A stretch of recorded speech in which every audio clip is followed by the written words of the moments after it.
उठा उठा दिवाळी आली, साबणाची नाही हो, या सातिंगणाच्या सालीचा रस प्यायची वेळ झाली. आपले भारतीय सण म्हणजे ना इथल्या नैसर्गिक जगण्याचं सेलिब्रेशन.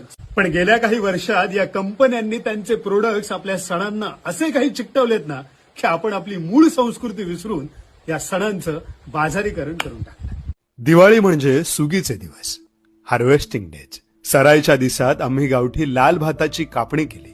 झोडपणी करून भात सुकून फाव कुटायला गिरणीवर गेलो. भट्टीतले गरमागरम पोहे गावठी भाताच्या सुगंधासहित घरात आणले. कोकणात चाव दिसाला पहाटे उठून नारळाचा रस, हळद, उटणं, कोकमचं तेल लावून नाहतात. तुळशीच्या पुढ्यात नरकासुराचं प्रतीक म्हणून कारीट नावाचं कडू फळ पायाखाली चिरड. उपाशीपोटी सातिंगण नावाच्या औषधी झाडाच्या सालीचा कडू रस पितात.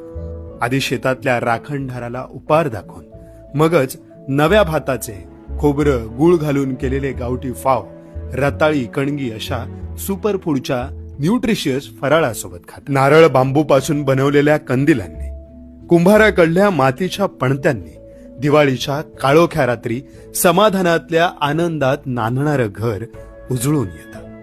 आपल्या सणांमधला खरा आनंद हा साधेपणात आहे, महागड्या वस्तूंमध्ये नाही. हा साधेपणा जपूया, निसर्ग जपूया, संस्कृती